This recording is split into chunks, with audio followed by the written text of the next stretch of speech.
കടം വേണോ? ലോകോത്തര ബ്രാൻഡുകളുടെ എല്ലാ മൊബൈൽ ഫോണുകളും smart TV, smart watch, headset തുടങ്ങിയ എല്ലാ ഗാഡ്ജറ്റുകളും തവണ വ്യവസ്ഥയിൽ സ്വന്തമാക്കൂ. ജ്യോതി മൊബൈൽസ്, ഏരൂർ. അല്പം വൈകിയാണെങ്കിലും സ്ഥാനാർത്ഥി പ്രഖ്യാപനത്തിന് തൊട്ടുപിന്നാലെ മണ്ഡലത്തിലുടനീളം റോഡ് ഷോ സംഘടിപ്പിച്ചുകൊണ്ട് പ്രചരണ രംഗത്ത് സജീവമായിരിക്കുകയാണ് ചടയമംഗലം നിയോജക മണ്ഡലത്തിലെ UDF സ്ഥാനാർത്ഥി MM നസീർ. കഴിഞ്ഞ ദിവസം കൊല്ലം MP NK പ്രേമചന്ദ്രൻ ഉദ്ഘാടനം ചെയ്ത റോഡ് ഷോ നൂറുകണക്കിന് പ്രവർത്തകരുടെ അകമ്പടിയോടെ രാത്രി ഏറെ വൈകി ചുണ്ടയിൽ സമാപിച്ചു.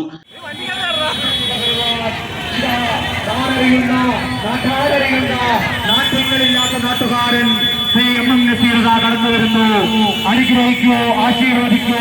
കടന്നു വന്ന വഴികളെ പുളകച്ചാർത്തറിയിച്ചുകൊണ്ട് സൂര്യതേജത്തോടെ ഇതാ കടന്നു വരുന്നു. ശ്രീമാൻ MM നസീർ കടന്നു വരുന്നു. അനുഗ്രഹിക്കോ, ആശീർവദിക്കോ. പ്രിയപ്പെട്ടവരെ, നാം അറിയുന്ന നാട്യങ്ങളില്ലാത്ത നാട്ടുകാരൻ, പ്രിയപ്പെട്ട കൂട്ടുകാരൻ ശ്രീമാൻ MM നസീർ കടന്നു വരുന്നു. അനുഗ്രഹിക്കോ, ആശീർവദിക്കോ. ആയിരങ്ങൾ പതിനായിരങ്ങൾ നൽകിയ അവേശകരമായ സ്വീകരണങ്ങളിലേക്ക് വന്നിട്ടുണ്ട്. ഇതാ ശ്രീമാൻ MM നസീർ കടന്നു വരുന്നു.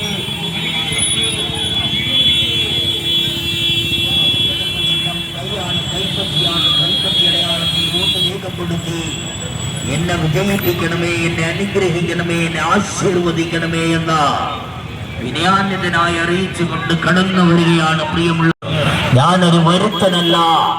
ഈ നിയോജക മണ്ഡലത്തിൽ ജനിച്ചു വളർന്ന, ഈ നിയോജക മണ്ഡലത്തിൽ വോട്ടവകാശമുള്ള പ്രിയങ്കരനായ നേരും നെറിയുമുള്ള അഡ്വക്കേറ്റ് ശ്രീ MM നസീർ കടന്നു വരികയാണ്. പ്രിയമുള്ളവരെ, നിങ്ങളെ നേരിൽ കാണുവാൻ, നിങ്ങളോട് വോട്ട് ചോദിക്കുവാൻ, നിങ്ങളുടെ മനസ്സ് ചോദിക്കുവാൻ ആ ജനകീയനായ സമരനായകനിതാ എതിരാളികളുടെ കോട്ടകുത്തളങ്ങളിൽ പരാജയത്തിന്റെ അങ്കലാപ്പിന്റെ അലമാലകൾ തീർത്തുകൊണ്ട് കടന്നു വരികയാണ്.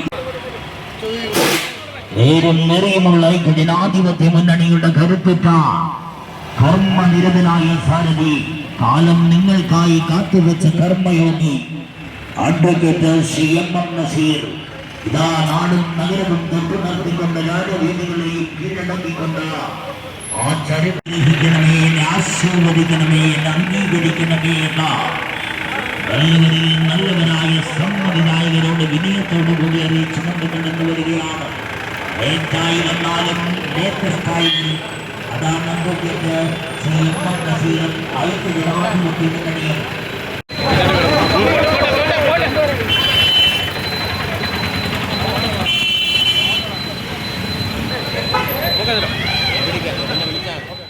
മണ്ഡലത്തിൽ ഒരു മന്ത്രി ഉണ്ടായിട്ടും പ്രധാനപ്പെട്ട ഒരു വികസന പ്രവർത്തനം പോലും ഏറ്റെടുത്ത് നടപ്പിലാക്കാൻ കഴിഞ്ഞിട്ടില്ല. വികസന മുരടിപ്പ് ജനങ്ങൾ തിരിച്ചറിയും. ഇക്കുറി ചടയമംഗലം മാറി ചിന്തിക്കുമെന്നും MM നസീർ പറഞ്ഞു. ഇവിടെ പാർട്ടി ഭരിക്കുന്ന റവന്യൂ വകുപ്പ് ഉണ്ടായിട്ടും ഈ നാട്ടിലൊരു താലൂക്ക് കൊണ്ടുവരാൻ പറ്റിയില്ല. ലോകത്തെ ശ്രദ്ധയോടുകൂടി കണ്ട ജഡായു ടൂറിസത്തിന് സർക്കാരിന്റെ വകയായിട്ടുള്ള ഒരു പ്രോത്സാഹനവും നടന്നില്ല. അതൊരു കമ്പനിയിലേക്ക് പോയി. നാടിന്റെ വിദ്യാഭ്യാസ മേഖല, തൊഴിൽ മേഖല നാടിന്റെ അരാജകത്വമായി സൃഷ്ടിച്ചിരിക്കുന്ന യുവാക്കളിലുള്ള അരക്ഷിതാവസ്ഥ, നമ്മുടെ നാട്ടിലെ കുട്ടികൾ എങ്ങനെയും വിദേശത്ത് പോകണമെന്നുള്ള ഒരു സാഹചര്യം എല്ലാം കൂടി നോക്കിയാൽ നമ്മുടെ നാട്ടിൽ ഇന്നത്തെ ജീവിതം വളരെ ദുസ്സഹമാണ്. അതിനെല്ലാം എതിരായിട്ടുള്ള ഒരു വിധിയെടുത്ത് ഈ തെരഞ്ഞെടുപ്പിൽ ഉണ്ടാകും. 3 കാര്യങ്ങളാണ് ഞങ്ങൾ വിലയിരുത്തുന്നത്. 1, ഇടതുപക്ഷ സർക്കാരിനെതിരായിട്ടുള്ള ജനങ്ങളുടെ ശക്തമായ പ്രതികരണം. 2, കേന്ദ്ര ഭരണം വർഗീയ താല്പര്യങ്ങളും ജുഗുത്സാഹമായ കാഴ്ചപ്പാടുകളും കൊണ്ട് നാടിനെ ആകമാനം തകർക്കുന്ന സമീപനം. 3, ഈ നിയോജക മണ്ഡലത്തിന് ഇടതുപക്ഷത്തിന് സ്വാധീനമുണ്ട്, ആർക്കും MLA ആകാം എന്നതിന്റെ അടിസ്ഥാനത്തിൽ ഈ നിയോജക മണ്ഡലത്തിനോടുള്ള അവഗണന. ഇന്ന് UDF സ്ഥാനാർത്ഥി പത്രിക സമർപ്പിക്കും. മണ്ഡലം തല തെരഞ്ഞെടുപ്പ് കൺവെൻഷനും ഇന്ന് നിലമേലിൽ നടക്കും. പ്രചരണ രംഗത്ത് സജീവമാവുകയാണ് ചടയമംഗലത്തെ UDF നേതൃത്വവും പ്രവർത്തകരും. നാട്ടുവാർത്ത, ചടയമംഗലം.